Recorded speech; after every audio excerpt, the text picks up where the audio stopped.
Сегодня ей исполнилось 52. И сейчас она как раз пытается заказать столик в ресторане, чтобы это отметить. Все это кажется обычной рутиной, если не знать, что на ней сейчас надето 50 тысяч евро. Добро пожаловать в Монако. Это жизнь других.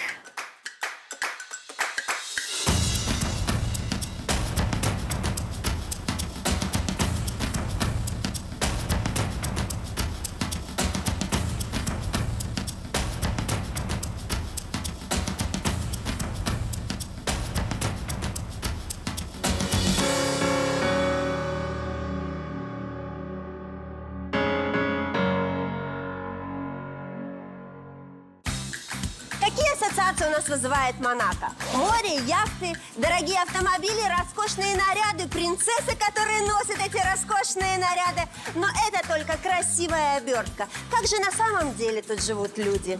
Сейчас узнаем. В Монако можно родиться в самой обычной семье. Жениться и пойти работать таксистом. Днем помогать жене по хозяйству, а по вечерам развозить обеспеченных туристов по казино. А еще можно построить успешный бизнес, как Роберто и Лиза Полито. Взять на работу горничную, коллекционировать картины и просто наслаждаться жизнью. В общем, кем бы ты ни родился, принцем или простым парикмахером, я хочу понять, какой была бы твоя жизнь здесь, в Монако.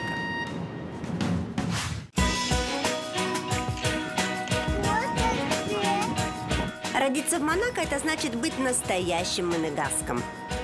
Именно так называются коренные жители этой страны. Их осталось совсем немного – 6 тысяч на все княжество, а остальные 30 тысяч в основном богачи приезжие. Посмотрим же, где рождаются монегаски. Bonjour. Мне, пожалуйста, круассан, апельсиновый сок, кофе и джем. D'accord, merci. Окей, мерси. Господи, ребята, жизнь прекрасна. Добро пожаловать в роддом Монако. Госпиталь принцессы Грейс – это главная больница во всем княжестве. Тут и рожают, и лечат от всех болезней. Назван госпиталь в честь погибшей принцессы Монако, американской актрисы Грейс Келли. 5 лет назад в этом же самом госпитале действующая принцесса Шарлин родила 2 близнецов – мальчика и девочку. Принц и принцесса Монако живут во дворце. В настоящем, с башней для лучников и караульными. Поэтому и в палате наверняка будет что-то необычное. Вот это вот стандартная палата, где рожают все женщины в Монако. Шикарный вид из окна. Кровать, на которой, возможно, рожали и принцессы. Вот именно на этой кровати рожают и принцессы, и все жительницы Монако. Ну, прекрасно же, прекрасно. Ну, принцессе, может быть, застелят какую-то другую постель. А так все абсолютно то же самое. Никаких красных дорожек, никаких ковров, никакой охраны. Все просто, понятно и красиво. Господи, такой шикарный вид. Сутки содержания в такой палате стоит 400 евро. Хоть принцесса ты, хоть и нет. Помимо отдельной комнаты с террасой и ванной комнатой, в стоимость также входит питание и личная гувернантка. Но для коренных жителей Монако, монегасков, есть особые условия. У меня все расходы народа покрывает государство, потому что я монегаск. Это наша привилегия. Но я не могу оставаться в палате сколько захочу. Бесплатно максимум 2 дня. Кроме того, государство за каждого ребенка выплачивает монегаскам по 1000 евро. В общем, стараются всячески поддержать коренных жителей, чтобы те просто-напросто не исчезли. О, а вот и мой заказ. Грация. Bon appétit. Независимо от того, родил ты, не родил, вчера родил, только что, завтрак у тебя не меняется. Французский прекрасный завтрак, ребята. Апельсиновый сок, круассан, багет, джем и кофе. Ну, честно я вам скажу, что если мне принесут кофе, я готова еще рожать и рожать. Меня не остановить.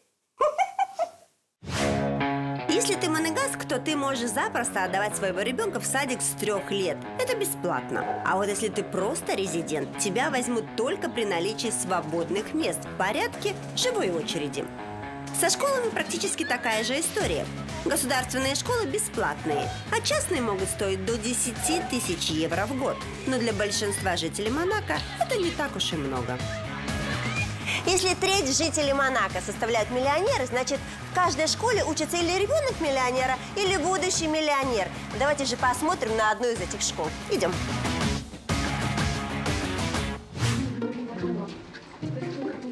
В Монако дети учатся в школе 12 лет. Но здесь среднее образование делится аж на 4 ступени. Начальная школа, средняя, колледж и лицей.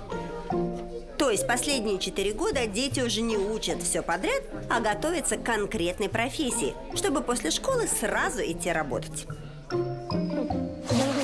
Когда я вырасту, я мечтаю открыть отель в Швейцарии, потому что я люблю Швейцарию и люблю отели. Я буду заниматься экологией, альтернативными источниками энергии. Меня это очень вдохновляет. На первый взгляд все, в принципе, похоже, как и у нас в школе. Детские рисунки, светлые коридоры, классы, где дети занимаются, глобусы стоят. Все очень родное и похожее, так кажется. Но если заглянуть в расписание уроков, можно увидеть кое-какие различия. Все дети в школе обязаны учить монегасский язык. Сейчас на нем говорит только старшее поколение, и если мы уберем его из школ, он просто исчезнет. Оказывается, в Монако есть свой язык. Я даже не знала. Всегда думала, что там только французский. А еще прямо в стенах школы находится церковь, где в любую минуту любой ребенок может прийти к пастору и исповедаться. Если у него что-то случилось на уроке, на перемене, с одноклассником, он может все рассказать и решить свою проблему. Это же прекрасно. У нас дети проводят время в школе с 8 до 4 часов дня. Это много. Поэтому мы стараемся, чтобы в школе было сразу все необходимое, чтобы не нужно было никуда выходить. Если бы можно было что-то поменять в школе, я бы хотела чуточку больше свободы для нас. Мы стараемся не отпускать учеников никуда во время уроков, даже в туалет, потому что мы несем за них ответственность, если с ними что-то случится. Что меня еще удивило, так это школьный обед. Вернее, тот факт, что его заказывают не только младшеклассники, но и подростки. Здесь не принято заменять обед булкой или сухариками. И если мне предложат гамбургер или салат, я точно выберу салат. Салат – это вообще моя любимая еда. Я такое травоядное животное. И да, конфеты я, кстати, тоже не люблю. Но самое интересное в школе – это урок физкультуры. Они тут не лазят по канатам, не прыгают в длину. То, чего я терпеть не могла в школе. Они занимаются на берегу моря и учатся быть спасателями. Вот так.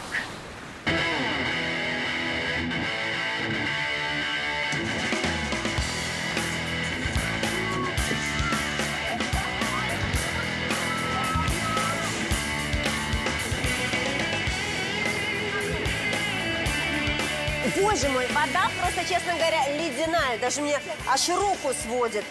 Я очень скузи, а вам не холодно прыгать в эту воду? Мне даже рука замерзла. Но? Да вы шутите, слушайте, да вы просто меня разыгрываете. Это очень холодно. Вам, конечно, может показаться, что на улице жара. Но на самом деле вода в море всего 11 градусов. И это, я вам скажу, очень холодно. А не лучше ли заниматься физкультурой в спортзале? Например, вот я прыгала через козла. Ну, по крайней мере, это не холодно, хоть я и ненавидела это делать. Не хотите в зале позаниматься? Нет, никто не хочет сидеть в спортзале, если можно пойти на море. Тут же намного красивее. Оказалось, что сертификат спасателя в Монако – это почти так же важно, как и водительские права. Потому что без этого сертификата ты не можешь работать на море и заниматься яхтингом. В моем понимании спасать – это видишь, что человек тонет, и бежишь, умеешь плавать, не умеешь, схватил там что-нибудь и бросаешь. А у вас прямо целая наука. Как долго идут вот ваши курсы, как долго нужно учиться спасать людей? У нас есть полный курс, он идет целый год. Там мы учимся снорклингу и дайвингу. И есть сокращенный. Это 7 уроков по 2 часа. Там только спасение. Короче, в любом случае, я плохо плаваю. И я теперь знаю, что когда я приеду в Монако, я могу вообще не переживать, потому что тут дети со школьной скамьи все спасатели. Поэтому это очень прекрасно. А зато я умею прыгать через козла. Ну все, адьос, не буду вас держать, идите, а то холодно, я не знаю, что вы врете, конечно, очень холодно. Идите, одевайтесь, пока.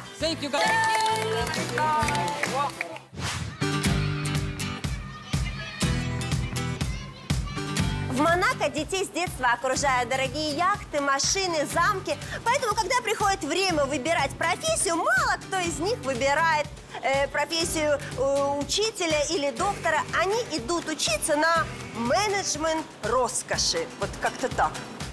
Идем посмотрим.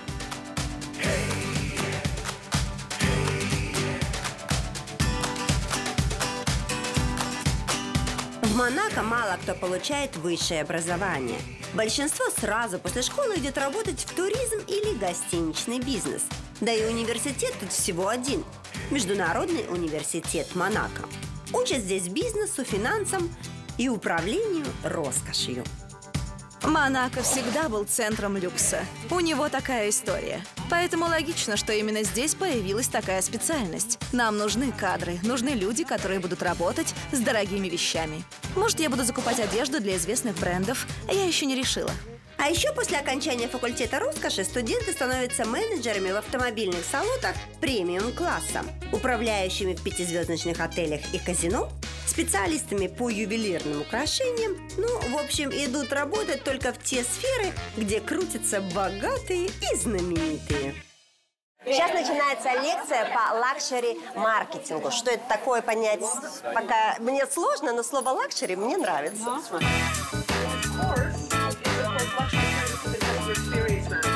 Сегодня студентам рассказывают историю первого казино в Монако и объясняют, почему там нет отбоя от посетителей. У нас много практических занятий. Иногда мы прямо в аудиторию приносим бриллианты, чтобы студенты учились отличать подделку от настоящего камня. Интересно, сколько стоит обучение на лакшери-факультете? Я не знаю. Это нужно спросить у моих родителей. Что-то около 10-12 тысяч. Мне кажется, где-то так. Обучение на лакшери-менеджменте стоит 12 тысяч евро, если ты бакалавр, и 24 тысячи евро, если ты получаешь степень магистра. При этом у студентов нет общежитий, да и никаких других льгот тоже. Я снимаю квартиру с подружкой. Родители оплачивают аренду и мое обучение. Я живу вместе с родителями, а на учебу я езжу на скутере.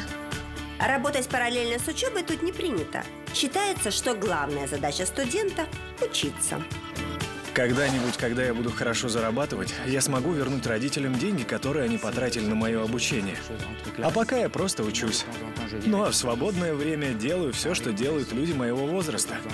Хожу в библиотеку или могу пойти в ресторан с подружкой. Ладно. То, что в Монако студенты не едят сухую лапшу и не отмечают дружной толпой сессию, я уже поняла. Джорджия, мне вот интересно, ты учишься на таком интересном факультете, кем ты хочешь быть потом? Я точно буду работать в моде. Наверное, в организации модных мероприятий. Но это точно будет мода. То есть это надо у тебя будет брать приглашение на показы моды в Париже, в Милане, да, в Нью-Йорке? Да. О, супер! Но я заметила, на переменах уже ходят девочки как будто с подиума. Уже они и одеты красиво, и все брендовые вещи. Это, как бы тоже показатель, наверное. Вы стараетесь быть модными? Да, мы следим за модными тенденциями. Я стараюсь просматривать все новые коллекции больших брендов. И да, конечно, мы замечаем, когда кто-то пришел с новой сумкой или оделся в стиле 80-х. Я обожаю моду. Если бы можно было, я одевалась бы как Кристина Агилера. Идя по улице, ты уже можешь отличить сразу вот бренды друг от друга, какого года, сколько стоят? И да, и нет. Я стараюсь понять, что за вещь надета на человеке. Тем более мы все это изучаем. Но я не всегда угадываю. Раньше было проще понять, что надето на человеке. А сейчас появилось столько марок, многие похожи друг на друга. Все делают простую и элегантную одежду. Хоть и изучают здесь лакшери-менеджмент, но сам по себе университет выглядит довольно просто. На первый взгляд очень скромно. Узкие коридоры какие-то непонятные. Прямо студенты здесь сидят и учатся. Низкий потолок, в аудитории даже нету окон. Но нужно потерпеть всего лишь пару лет. И... Привет, красивая жизнь! Вокруг вспышки фотокамер, и ты вся такая непринужденная, обсуждаешь с принцем последние работы именитых ювелиров. Ох, ну не зря же ты магистр роскоши. Самые распространенные профессии в Монако – это работники гостиниц, ресторанов и казино. Минимальная зарплата в стране 1600 евро. Меньше этой суммы не получают даже дворники. Горничная в отеле может зарабатывать 1800 евро, плюс чаевые. А шеф-повар в ресторане от 3000 евро. Но несмотря на вполне приличные зарплаты и полный соцпакет, работники туристической сферы каждый месяц устраивают демонстрации с требованием повышения зарплаты. Интересно, а сколько здесь зарабатывают работники модной индустрии? Когда ты оказываешься в круговороте роскошной жизни Монако, красные дорожки, вечеринки, приемы, кто становится твоим лучшим другом? Правильно, парикмахер.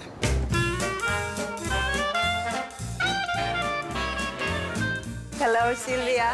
Nice to meet you. I'm fine. I'm fine, но мои волосы не очень fine, поэтому я к тебе пришла сделать что-то со мной. Don't worry, we are. А скажи мне, что вот в Монако модно? Какие вот модные прически просите чаще всего делать? В Монако любят волнистые волосы и объем. У нас женщинам нравится выглядеть как звезды телешоу. Такая искусственная натуральность. Но в целом здесь любят классику. Никто не красит волосы в розовый и не носит рваные колготки. Из одежды здесь скорее купят что-то качественное, классическое и дорогое. Дорогое это удовольствие укладку. Я сейчас, конечно, что-то узнаю. Абсолютно нет. Но? No. Сколько no? Укладка стоит от 100 до 150 евро. В этом плане Монако очень специфическое место. Здесь у людей есть много денег, но никто не будет тратить много на прическу. Да, в Монако у людей другое представление о том, что такое дешево. Видите, 150 евро за то, что твои волосы просто аккуратно уложили феном? Ну, извините, но для дорогущего Монако это считается копейками. Поэтому и парикмахер по монакским меркам получает смешные деньги. В среднем 1800 евро. Скажи мне, Сильвия, а имеет тут значение, ну, как ты выглядишь, дорого это или не очень? Обсуждают ли это, вот, когда кто-то пришел и говорит, ой, у нее такая, знаешь, такая дешевенькая такая-то кофточка и причесочка такая себе? Absolutely. Это очень по-монакски покупать больше и больше, выглядеть дороже и дороже. Здесь вообще принято вешать ярлыки и ценники на то, что кто носит. И да, для некоторых девушек, если ты не носишь супербренды, ты никто. Like that. То есть везде женщины одинаковые, я тебе хочу сказать. Все вот это вот своими языками бла-бла-бла, и все друг друга обсуждают. Да. Мы с подружками всегда обсуждаем моду. Я вообще люблю одежду, особенно вечерние платья. К счастью, я не знаю, сколько они стоят. Все покупает муж. Кто моднее, блондинки или брюнетки? Блондинки. Ну почему? Ну мне вот, например, вообще брюнетки. Но? Абат, ну. Not. Мужчинам нравится естественность, но блондинки все равно везде выигрывают. Ну я не знаю, честно сказать, я с этим не согласна. I'm brunette. I'm тоже брюнет, как бы. В общем, несмотря на любовь монакских женщин к моде и красоте, создавать эту красоту в Монако не так уж и прибыльно. За 1800 евро в месяц можно найти занятия и попроще. А не выходить на работу по выходным, как Сильвия.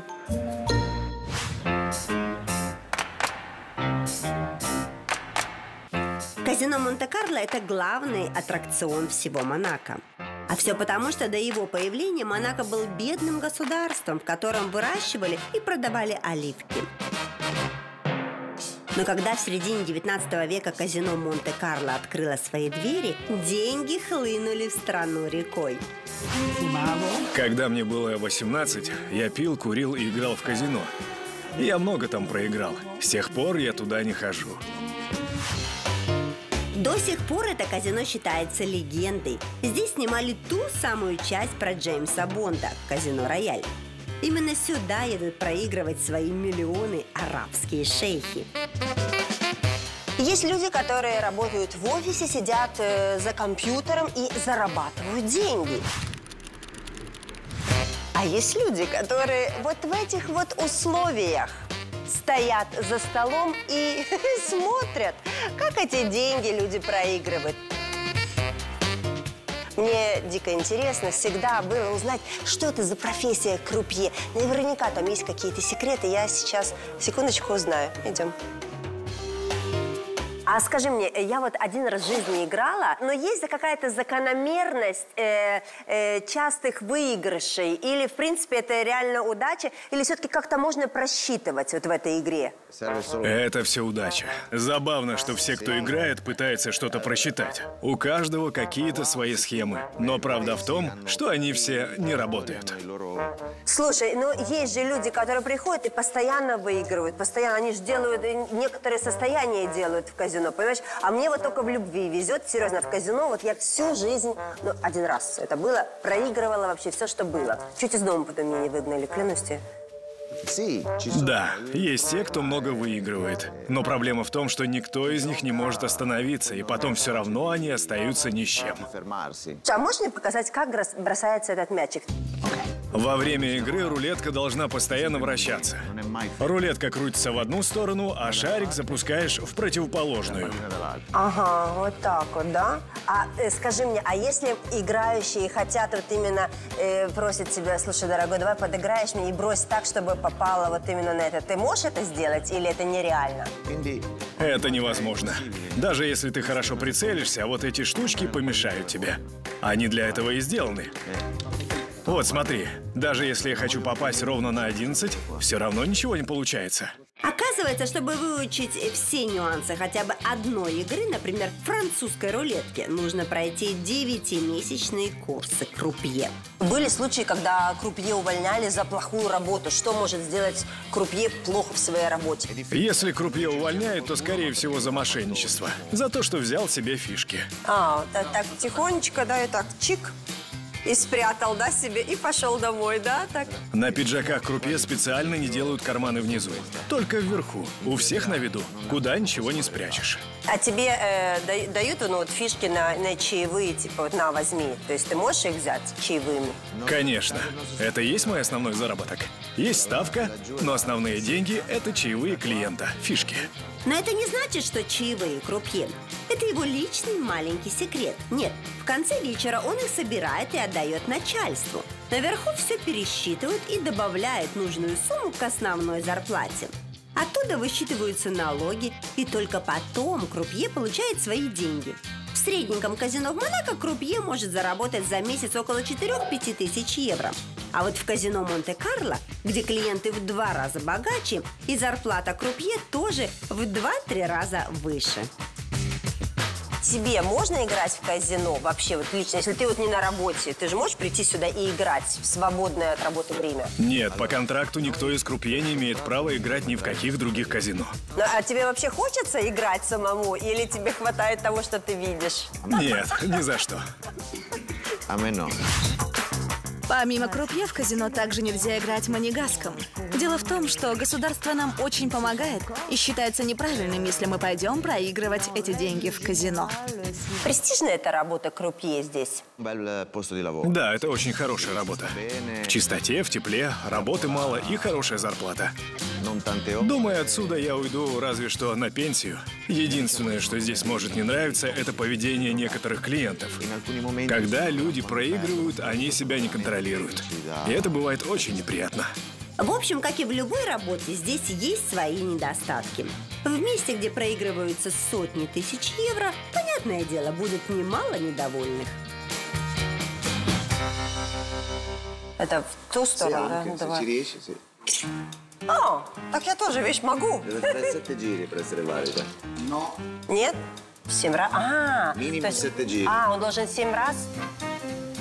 1, 2. Да, такой слабенький у меня. 3. Баста. Но это не легко. Подожди. Ну как это так его надо сильно бросать? Меня это, конечно, подбешивает чуть-чуть. 9 месяцев тренировок, и у меня будет шарик тоже крутиться 7 раз. А так, видишь, он такой слабенький у меня. Рука не набита еще. Ну, ясно. На сегодняшний день больше 30% всех жителей Монако – миллионеры. Да, по сути, каждый, у кого в Монако есть хотя бы однокомнатная квартира, уже миллионер. Потому что квадратный метр жилья здесь стоит 50 тысяч евро. Ну, если каждый третий здесь миллионер, то, конечно, находясь тут, я не могу не зайти в гости к таким людям, чтобы увидеть, как они живут. Идем. Buongiorno. Come stai? Bene, bene, grazie. Piacere. Ой, molto piacere. Боже мой, как у вас красиво. Это все картины оригинала, да? Tutti originali. Роберто и Лиза Политта – владельцы сети отелей. У них несколько домов в других странах, но жить они предпочитают в 4-комнатной квартире в Монте-Карло. Боже мой, а какой вид у вас из окна. Вид – одна из причин, по которой мы здесь живем. Ну, у вас очень красивый дом. Кто занимается дизайном вашего дома? Я плачу, а жена все обставляет. Лиза не только дизайнер этой квартиры, она еще дизайнер всех наших отелей. Сама по себе квартира небольшая. Здесь невысокие потолки и небольшие комнаты, и крошечная кухня. Но стоит эта квартира 9 миллионов евро. И это не считая стоимости за коллекцию картин 17 века. Просто цена за метраж. А сколько вот такие апартаменты стоят в месяц? Или вы вообще не знаете этого? Примерно 250 тысяч в год. Да, это если считать все вместе. Коммунальные услуги, охрану дома и зарплату нашей горничной. Вы уже посчитали? Это 20 тысяч евро в месяц. Вот что значит быть владельцем квартиры в Монако. Кстати, горничная зарабатывает 2000 евро в месяц. Больше, чем модные парикмахеры в дорогом салоне. А вы вдвоем живете здесь? Вообще-то втроем, с сыном. Но он много плавает и чаще живет у себя на яхте. А почему вы живете в квартире, а не в доме? У нас есть дома в других странах, но в Монте-Карло нам нравится жить в квартире. Хотя бы потому, что отсюда открывается потрясающий вид на море. Территория Монако такая маленькая, а бизнесмены сюда все едут и едут, едут и едут. Она же не резиновая. Да-да, так и есть. Поэтому государство уже строит искусственные острова. Этот проект уже запущен. Это будет очень похоже на Дубай. Почему все богатые люди все стремятся в Монако? Тут какой-то налоговый рай? Так и есть. Здесь упрощенная налоговая система. Нет налога на прибыль. Это первая причина, по которой все хотят вести здесь бизнес. А вторая – это безопасность. Здесь я могу не переживать, что моя жена ходит в бриллиантах по улице. Поскольку с каждым годом количество миллионеров, желающих жить в Монако, очень быстро растет, правительство ужесточило систему отбора. Теперь каждого потенциального резидента страны рассматривают под микроскопом. И в страну пускают жить только тех, кто отвечает всем требованиям и может подтвердить свои доходы. А как вы проводите свои выходные дни вот сейчас? Вот что вы делаете? Вот вы проснулись утром. У нас нет выходных. Нам по 80 лет, у нас каждый день выходной. И мы делаем, что хотим. Я могу встать в 5 утра и сказать: поехали в Париж, и мы едем. Мы ходим слушать оперу, можем полететь куда-то, чтобы сходить в театр. А кто у вас в семье главный? Кто у вас принимает решения? Я командую, но главный Роберто. Раскройте секрет. Как стать миллионером? 3 главных секрета. Это работа, много работы, желание и удача.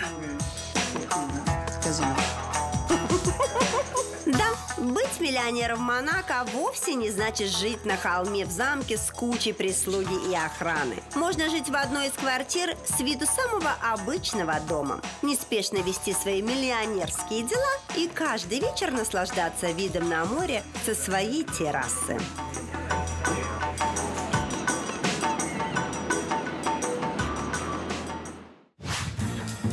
Жить в Монако – это значит совсем не волноваться о своей безопасности. Тут спокойно можно оставить свою яхту, дорогую машину и абсолютно не переживать за нее. Женщины могут ходить по улицам в мехах, бриллиантах и даже не думать про свою безопасность. А знаете почему? Потому что и есть кому за них переживать-то. Площадь Монако всего-то 2 квадратных километра. Поэтому вопрос с безопасностью решили очень просто. На каждом углу установлены камеры. А специально обученные люди в отдельной комнате в полицейском участке за этими камерами следят. Luke, hello. И хочу сказать, что я первый раз в таком месте, и я так понимаю, что вся безопасность Монако зависит именно от вас. А сколько всего камер в Монако у вас? 832 камеры. В городе столько много дорогих машин, и я вот лично сама видела, они выходят, закрыли дверь и пошли. То есть они не переживают, потому что вы смотрите за их машинами, видите это все, и как бы если чуть что, вы сразу всех хватаете. Я правильно понимаю? Мы постоянно напоминаем жителям, чтобы они закрывали свои машины, когда уходят. Но в целом, да, у нас практически нет угонов. Ну, а есть у вас какая-то статистика в месяц, вот столько угнано машин? Я не помню наизусть всю статистику, но за год у нас была угнана всего 1 машина. 1 машину за год украли? Да, и то мы не до конца уверены, что это был угон. Что касается статистики по более тяжелым преступлениям, то убийств здесь случаются аж 1 в 10 лет. А самым нашумевшим делом в Монако стало похищение картины ювелира, которую, естественно, тут же нашли, а вора арестовали. Я еще слышала вот такую странную вещь, что если ночью я захочу пойти в аптеку купить лекарства, то я не могу это сделать, я должна вызвать полицию, пожарную, и только в сопровождении вас я могу пойти в аптеку и купить лекарства. Это правда? Пожарных вызывать не нужно. Достаточно просто позвонить в полицию. У нас действует система дежурных аптек, и чтобы эту аптеку открыли после 8 вечера, нужен полицейский. А почему? Это из-за чего? Почему я не могу сама пойти в аптеку и купить лекарства? Так мы обеспечиваем и вашу безопасность, и безопасность человека, который работает в аптеке. Но если у вас так мало преступлений, то кто сидит в вашей тюрьме? В основном это мелкие хулиганы и мошенники.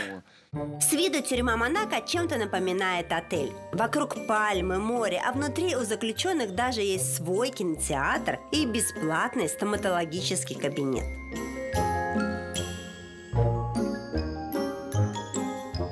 Нужно жестче сделать условия в тюрьме, чтобы они понимали, что хулиганство нужно прекращать. А так они, в расслабленном состоянии находятся. Нет, это миф, что наша тюрьма похожа на курорт.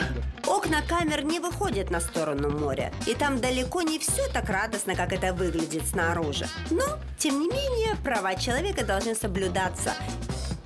Но я хочу сказать, вот, судя по разговору с вами, у вас очень скучная работа, конечно, вы меня извините. Вы сидите, у вас 1 машину в год угнали.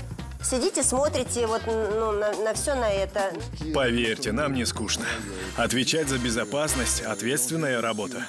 Чтобы стать полицейским в Монако, нужно 2 года отучиться в полицейской школе. И все. Держи оклад в 2000 евро и можешь патрулировать перекрестки или вот следить за камерами. А я прошу прощения, я никогда не видела. А можно показать мне, например, вот как вот вы вычисляете, например, вот бандитов? Следим за камерами. Если что-то кажется нам подозрительным, мы можем приблизить камеру и рассмотреть получше. А если что-то и вправду происходит, мы срочно вызываем полицейских на место. А вот смотрите, вот лысый стоит. Вот подозрительный тип, мне кажется, нет?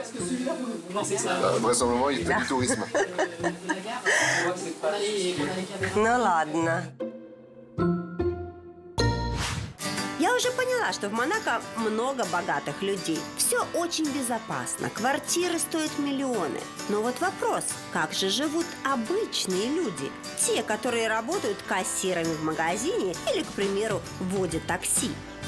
Кажется, что Монако и социальное жилье вещи несовместимые, но это не так. Оно здесь есть, поэтому давайте посмотрим, как оно выглядит и кто эти счастливчики, которые в нем живут. Социальное жилье в Монако есть по всему городу. Такие дома можно увидеть даже возле моря. С виду вполне симпатичные. Небольшие одинаковые балкончики и маленькие окошки. Но самый большой сюрприз – это планировка. шутка. Многие социальные квартиры двухуровневые. Наверху коридор и комната, внизу гостиная, кухня и еще 2 спальни. В этой квартире живет Давид с женой Сами и 2 детьми, Акимом и Клэр. Давид работает таксистом, а Сами домохозяйка. Клэр, Давид, на самом деле у вас очень красивый дом. Это вообще типичный дом для Монако? И да, и нет. Нам очень повезло с квартирой. Государство выделило нам такое жилье, как монегаскам. Но не всем так везет. Получается, если человек не монегаск, государство ему не даст такую квартиру, если, предположим, то есть у него зарплата там не очень высокая, и он не может себе купить жилье. Нет, это привилегия только коренных жителей. Но продать вы эту квартиру не можете или можете? Бывают ситуации, когда мы можем выкупить это жилье по специальной цене. Но если мы захотим его продать, мы должны продать его обратно государству.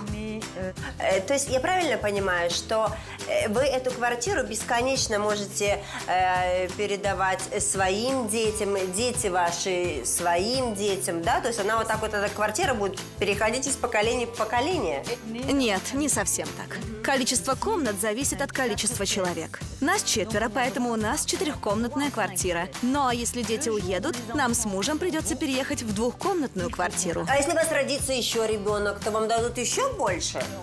Я, конечно, могу попросить еще комнату, но вряд ли я ее получу, потому что таких больших квартир очень мало. Но теоретически да, могу. Когда детям исполнится 18, они переедут уже в свои квартиры. То есть, когда детям исполняется 18 лет, государство им автоматически дает каждому по квартире. Я правильно понимаю? Не совсем так. С 18 лет им положены свои квартиры. И мы можем сделать запрос, но это не значит, что мы сразу же их получим. Мы можем ждать и несколько лет. Несмотря на всю эту бюрократию с заявками и ожиданием быть монегаском, очень даже хорошо. Ну, или жениться на монегаске тоже хорошо. Если бы Давид не женился на Сами, кто знает, в какой квартире он бы сейчас жил. Сколько грубо в месяц получает таксист Монако? Очень зависит от сезона, от событий, которые здесь происходят. Но в среднем таксист может зарабатывать от 800 до 2000 евро в неделю. Зарплата у таксистов очень даже хорошая. Если бы только не один нюанс. Лицензия таксиста стоит 1 миллион евро. И это не шутка. Конечно, никто не достает из кармана целую сумму, чтобы ее купить. Для этого берут кредит в банке и каждый месяц его выплачивают. На оставшиеся деньги живут. Но для монегасков и тут есть привилегия. Им лицензия достается бесплатно. А коммунальные услуги дорогие здесь у вас? Ну, для Монако недорогие, а, например, для Франции, да, очень. Ну, сколько вы платите за электричество в месяц? Где-то 100-150 евро в месяц. В целом, наши месячные расходы на еду, жилье, страховки – это 1500-2000 евро. Конечно, нас тут очень выручает то, что Италия и Франция близко, и мы можем покупать там продукты. Если бы мы ходили здесь в супермаркет, это была бы совсем другая цифра. В общем, я поняла, чтобы жить в Монако хорошо, нужно быть или монегаском, или миллионером. Мы посмотрели, как живут в Монако, как работают, учатся и где рожают. А теперь мне очень интересно узнать, как же здесь стареют.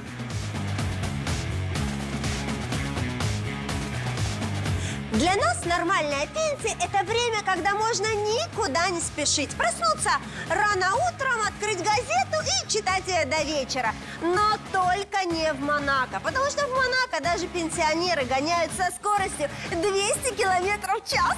Вот так.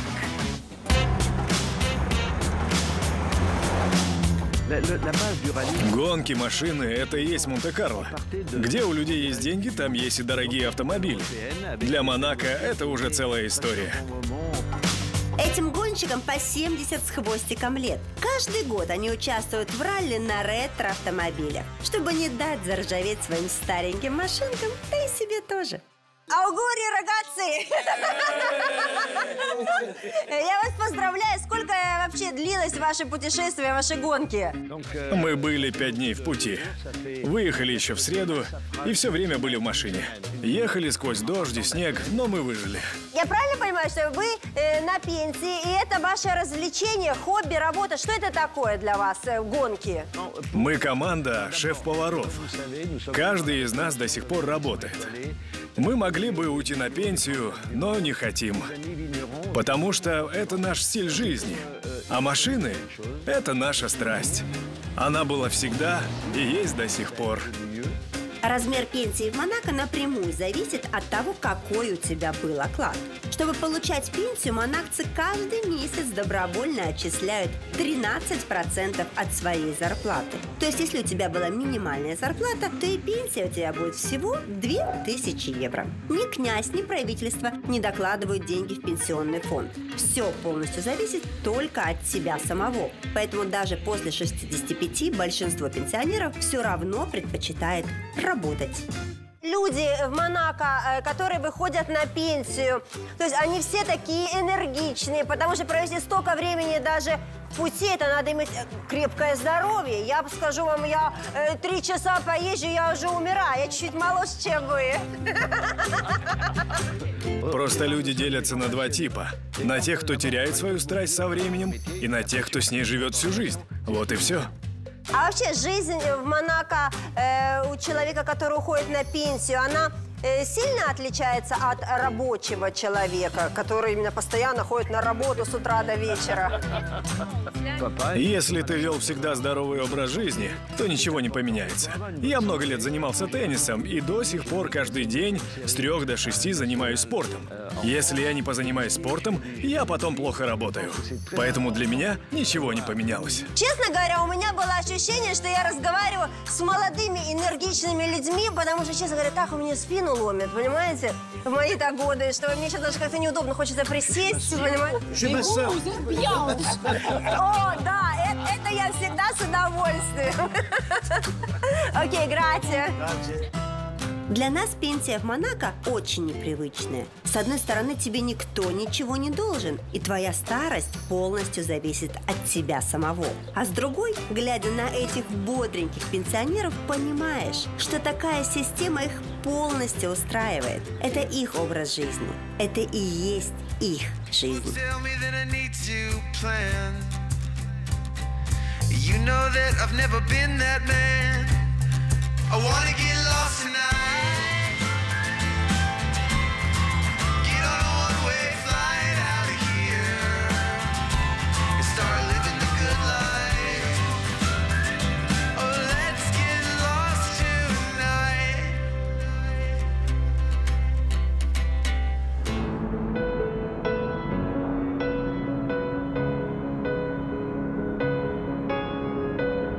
Когда смотришь на жизнь других со стороны, кажется, что у них дома выше, машины быстрее, блеск бриллиантов ярче. Но даже в Монако, в мировой столице роскошной жизни, самым дорогим для людей является то же самое, что и для нас. Жизнь у моря. Образование. Будущее детей. Утренняя прогулка. Музыка. Быть счастливым. Гулять по старому городу.